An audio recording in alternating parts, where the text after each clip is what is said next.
Артефакти, открити в провинция Сычуан, Китай, са накарали някои изследователи да предполагат, че извънземни са посещавали нашата земя в древни времена.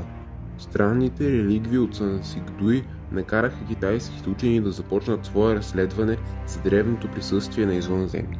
Уфолозите обърнаха внимание на факта, че някои от каменните маски имат големи заострени уши и изпъкнали очи, които са неестествени за обикновения човек, което може да е доказателство, че извънземните са посещавали нашата планета в древни времена и дори са ни оставили свои реликви за спомен. Вниманието към тези мистериозни артефакти се е увеличил толкова много, че местните археолози са уморени да отричат, че не принадлежат на извънземни. Например, Лей Ю, археолог от изследователски институт за културни реликвии и археология на провинция Саучан, казва, че някои от преувеличените детайли на статуите не трябва да се бъркат с извънземни. Известно е, че тези реликви са открити за първи път от местен жител през 1929 година. Археолозите вярват, че мистериозните артефакти са създадени преди около 3000 години и ги датират от бронзовата епоха.